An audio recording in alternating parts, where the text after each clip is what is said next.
2021 বিধানসভা নির্বাচনের নিঘণ্ট বেজে গেছে। 10ই এপ্রিল ভাঙড় বিধানসভা কেন্দ্রে ভোট হবে। তার আগেই ভোট প্রচারে নেমে পড়েছেন ভাঙড়ের জমি কমিটি সমর্থিত রেজিস্টার্ড প্রার্থী মির্জা হাসান। আপনারা জানেন ভাঙড়ে রাজনৈতিক তরজা বিভিন্ন সময় চলেছে। ভোটের সময় ভাঙড় সব সময় উত্তপ্ত থাকে। ইতিমধ্যেই ভাঙড়ে বিভিন্ন রাজনৈতিক দল তাদের দেয়াল লোকান থেকে শুরু করে তাদের প্রচার প্রসার শুরু করেছে। একদিকে তৃণমূল কংগ্রেসের প্রার্থী ডক্টর রেজাউল করিম বহিরাগত প্রার্থী হওয়ায় তৃণমূল কংগ্রেসের একটা শ্রেণী তার উপরে বিক্ষুব্ধ হয়েছে, কিন্তু একটা শ্রেণী তাকে গ্রহণ করেছে। ঠিক তার পাশাপাশি এখানে আব্বাস সিদ্দিকের দল আইএসএফ কিন্তু ক্যান্ডিডেট দিচ্ছে, কিন্তু তার আগে সর্বপ্রথম গ্রামে গ্রামে প্রচারে নেমে পড়েছে জমি কমিটি সমর্থিত রেজিস্টার্ড প্রার্থী মির্জা হাসান। মির্জা হাসানের সঙ্গে কথা বলবো। আমরা দেখতে পাচ্ছি আজকে বিভিন্ন গ্রামে প্রচার করছেন, কতটা আশা নিয়ে? না, আশা তো এই এলাকায় 100% আশা নিয়েই আমরা এগিয়েছি। বিগত দিনে নতুন করে আশা করার কিছু নেই, কারণ আমরা 2016 সাল থেকে যে লড়াইটা আমরা করছি, সেই লড়াই করতে করতে আজকে এই জায়গায় আমরা এসে দাঁড়িয়েছি। বিধানসভা ভোটে আমরা এবার প্রতিনিধিত্ব করছি।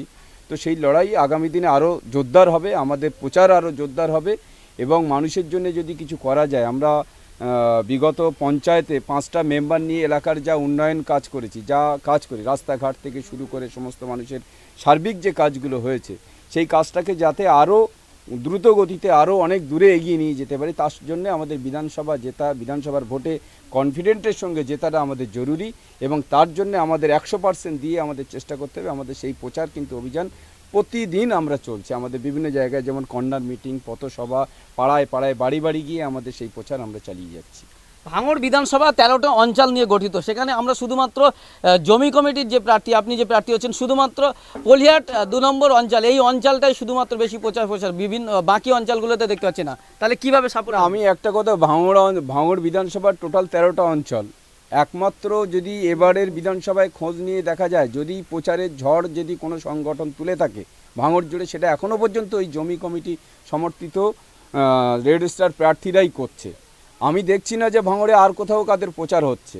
তাদের নিজেদের গোষ্ঠীদ্বন্দ্ব চলছে, মারামারি চলছে, দেওয়াল লিখন থেকে শুরু করে আমরা যে প্রচারটা করছি, আমরা ভাঙড়ের বিভিন্ন জায়গায় মাইকিং করা, পোস্টারিং করা, ফেস্টুন লাগানো, এগুলো আমাদের অলরেডি শুরু হয়ে গেছে এবং আমাদের নেটওয়ার্ক থেকে বিভিন্ন জায়গায়, বিভিন্ন গ্রামে, ভাঙড় 1, ভাঙড় 2-এর বিভিন্ন যে আমাদের ছোট ছোট সংগঠন আছে নেটওয়ার্ক, তাদের সঙ্গে আমরা যোগাযোগ রাখছি এবং তাদের সঙ্গে কথা বলছি।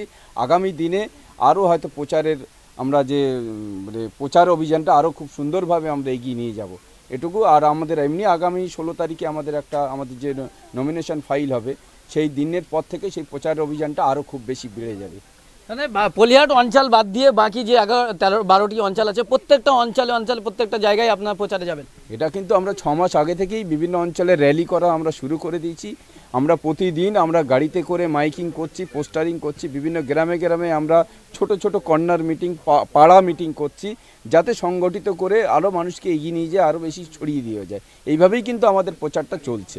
কতটা আশাবাদী সাফল্যের জন্য? 100% আশাবাদী। কোনো কিছুতে যদি আমি আশাবাদী নয়, তাহলে সেই লড়াইয়ে থাকাই উচিত ছিল না। আশাবাদী বলেই কিন্তু আমরা লড়াইতে নেমেছি এবং এই লড়াইটা এমন একটা জায়গায় নিয়ে যাব যাতে ভাঙড়ের মানুষ একটা অন্যভাবে দেখতে চায়। এই লড়াইটা শুধু ভাঙড়ের উন্নয়ন না, মানে ভাঙড়ের উন্নয়নটা যেমন জরুরি, আরও একটা ব্যাপার লড়াই যে এই মুহূর্তে সারা রাজ্য জুড়ে যে বিজেপি, তৃণমূল বা এই বিভিন্ন আইএসএফ সহ যে বিভাজনের রাজনীতিরা শুরু করেছে, ধর্মে ধর্মে বিভাজন, সংখ্যালঘু সংখ্যাগরিষ্ঠদের বিভাজন, এই বিভাজনের বিরুদ্ধে আমাদের লড়াই। এই লড়াইটা মানুষের কাছে তুলে ধরা যে আমরা কোনো বিভাজন চাই না, কোনো সাম্প্রদায়িক বিভাজন চাই না, কোনো দুর্নীতি চাই না। একটা স্বচ্ছ ভাঙড় গড়ার জন্যে আমরা এই লড়াইতে নেমেছি আর এই লড়াইটা আগামী দিনে আরও মানুষের কাছে পৌঁছে দেবে। ভাঙড়ে আইএসএফ কর্মী সমর্থকরা তারা দাবি করছে যে তারা জিতবে, অন্যদিকে তৃণমূল কংগ্রেসও দাবি করছে যে বিগত দিনে তৃণমূলের গড় ভাঙড় তারা জিতে আসছে এবং আবারও জিতবে। কি বলবে? না, ভাঙড়ে আইএসএফ কর্মীরা তারা দাবি করছে জিতবে, এখনও তাদের প্রার্থী ঘোষণা হয়নি। ইতিমধ্যে পুরুলিয়াতে যেটা আইএসএফের জন্য প্রার্থী ছাড়া হয়েছিল, তার নমিনেশন ডেট ওভার হয়ে গেছে, কোনো প্রার্থী দিতে পারিনি। এর থেকে দুর্ভাগ্যজনক আর কিছু হতে পারে না। নন্দীগ্রামে জানি যে আইএসএফ প্রার্থী দেবে, কিন্তু সেখানেও আইএসএফের কোনো প্রার্থী দেয়নি। শুনলাম যে সিপিএমের কোনো একটা মীনাক্ষী ব্যানার্জি সম্ভবত প্রার্থী হয়েছে।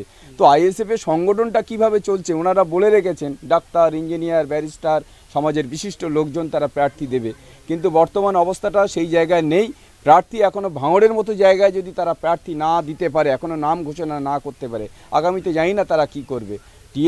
টিএমসি সরকারটা এমন একটা সরকার যারা মানে দুর্নীতিতে একেবারে পুষ্ট হয়ে আছে, দুর্নীতি নিয়েই তাদের স্বজন পোষণ চলছে।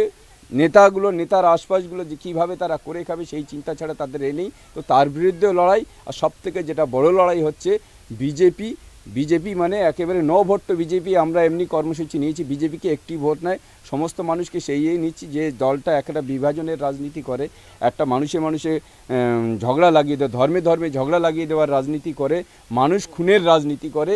সেই বিজেপিকে কোনোভাবেই যেন কোনো রাজ্যের কোনো বিধানসভা কেন্দ্রেইকে যেন তাদেরকে না জেতানো হয়, এই আহ্বানটুকু সমস্ত মানুষের কাছে আমাদের কাছে থাকলো। ধন্যবাদ। আমরা কথা বলছিলাম জমি কমিটির প্রার্থী মির্জা হাসানের সঙ্গে।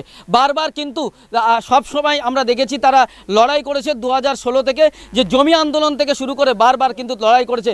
এবং তাদের মূলত প্রথম লড়াই ছিল আরাবুল বনাম জমি কমিটির লড়াই, কিন্তু সেই লড়াইটা পরবর্তীকালে সরকারের সঙ্গে হয়। এবং আজকের দিনে আমরা দেখতে পাচ্ছি 2021 বিধানসভা তারা কিন্তু ভোটে লড়ছে। তার আগে ইতিপূর্বে কিন্তু তারা 2018-তে পঞ্চায়েত নির্বাচনে লড়াই করে এবং 5টি আসন তারা জয়লাভ করে।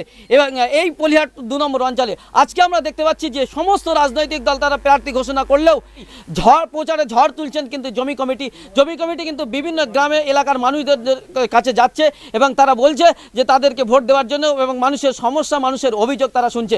ক্যামেরায় গোলাম হাবিবের সঙ্গে শাকিরুল ইসলামের রিপোর্ট, NBTV ভাঙড়।